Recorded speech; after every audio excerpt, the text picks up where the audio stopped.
Tonight we have a development in our ongoing exclusive investigation into the behavior of Google. There are new emails first obtained by this show. Now, Google, as you know, is the most powerful company in the history of the world. Virtually all human information flows through its software, and for that reason, Google shapes much of how the world understands reality. At the heart of Google's business is its search engine, which has a virtual monopoly on search in this country and others. Google search succeeds because it is blindingly efficient, but also because it is perceived as honest. When you search for a term on Google, the most popular results come to the top. The process is straightforward and democratic. That's what most people think. That's how it's perceived. And that's why the world trusts Google. But what if Google was lying to you? What if the results that you got were secretly weighted to get you to vote a certain way, to believe a certain thing? That would affect a lot of people and a lot of votes. In fact, it would be impossible to have a real democracy under circumstances like that.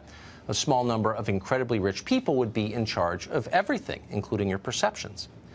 Well, that is a major concern for all of us because Google is a very political company. We recently showed you email evidence of a Google effort to collude with a left-wing group in support of Hillary Clinton's presidential campaign. Now, tonight, we have internal documents that show that Google employees discussed corrupting the company's search engine to push propaganda on hundreds of millions of unsuspecting users. Here's what happened. Shortly after taking office, President Trump issued his now famous travel ban. Almost immediately after that, Google employees began plotting ways to undermine the president's executive order. On January 29th, a Google product marketing manager named Mackenzie Thomas sent an email to a group of fellow employees. Quote, "There is a large brainstorm going on throughout the marketing org," she wrote, brainstorming about how to respond to Trump's order. Among Thomas's ideas was, quote, to actively counter algorithmically biased results for search terms such as Islam, Iran, Mexico, Latino, and so forth.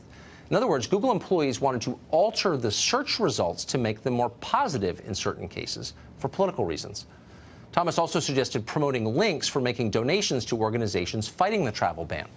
This, of course, would be completely dishonest and unethical behavior, but Thomas's colleagues at Google seemed to approve of it strongly. Product manager Rami Bana, for example, replied this way, quote, "We're absolutely in, Mackenzie, anything you need. We'll put together a list of orgs with Merrill and HL team."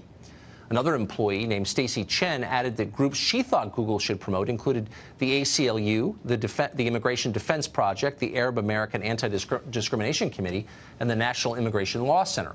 All of those groups were at the time agitating against the president's immigration ban. Even at least one person on the chain seemed to realize how dangerous and out of the ordinary this conversation was. A Google employee called Clement Wolf commented that he was, quote, "very much in favor of Google stepping up, but was wondering, quote, how partisan we want to be on this. To the extent of my knowledge, we'd be breaching precedent if we only gave highlights access to organizations that support a certain view." We contacted Google about these remarkable emails, and the reply to us is here in full, quote, "These emails were just a brainstorm of ideas, none of which were ever implemented. Google has never manipulated its search results or modified any of its products to promote a particular political ideology, not in the current campaign season, not during the 2016 election, and not in the aftermath of President Trump's executive order on immigration. Our processes and policies would not have allowed for any manipulation of search results to promote political ideologies," end quote. Left unanswered by Google was why anyone would believe that statement for a second. Nor did Google say anything about the employees on that email chain. Presumably, they still work at Google, which is remarkable. If you ran a bank and caught your tellers brainstorming about how to rob the vault, would they still work for you? Remember that Google fired an engineer called James Damore last summer. Almost instantly, the CEO flew back from family vacation to fire him. Why? Because Damore was caught expressing mildly conservative ideas in a private memo. Here, Google employees are plotting to subvert our entire public conversation secretly, but that's fine with Google. It shouldn't be fine with any of us or with the U.S. Congress. Google executives are scheduled to testify on Capitol Hill next week. The scheduled topic is privacy, but it would be nice if at least one elected representative asked about this, because it's much scarier than anything Russia ever attempted.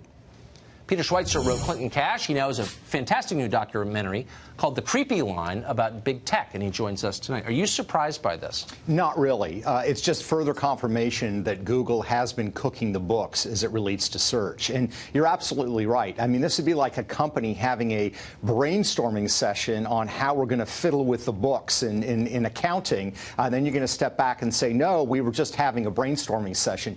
It speaks to the culture of the company. And the culture of the company is they are prepared to put their thumb on the scale and shift the debate in favor of the direction that they want to go. But this is so corrupt that it's... Yes. I was stunned by it, and I was worried that these emails were not authentic because it's such a big... So search is the core of Google's business. It's many different things, Google, but basically it's a search engine. It was built on the back of one. Yeah. And the promise has always been that they're not lying to you. Right.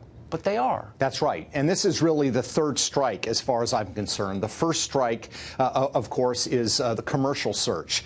When travel websites and people like Yelp were complaining that they were, tilting the algorithm against them to others, Google said, absolutely not. We would never do that. We now know the Federal Trade Commission, the EU, and others have looked at this and said Google was fiddling with the algorithm. The second strike, as far as I'm concerned, was the work done by Dr. Robert Epstein, which shows clearly in 2016 that search was tilted to favor Hillary Clinton. This is strike three. It shows that the culture of the company is such that they're very happy having a free and open conversation about manipulating the algorithm on a highly political subject. But I don't understand. I mean, so people go to jail for violating our campaign and finance laws because they put an extra ad on some cable channel nobody watches. This is the most powerful company in the world. That's right. How can we have a democracy in a country where Google can just get whoever it wants elected by lying to us through the search function? It's a great example, Tucker, of regulations and campaign finance laws not keeping up at all with where we are in technology.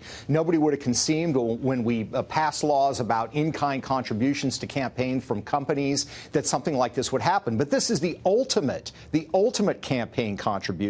This is not like, Exxon giving gasoline to a political campaign. This is a company secretly tipping the scales in favor of candidates or causes or beliefs that they have. It's done in secret. We don't know how extensive it's happening. And 80 to 90% of search in the world is basically done through Google. So they have complete dominance in this area. And the Congress does nothing. And I can think of at least one Republican senator who I believe has been bought off by Google. I don't think he's alone. Yeah. And at some point, it might be worth naming who those people are. Peter, great to see you. Thanks, Tucker.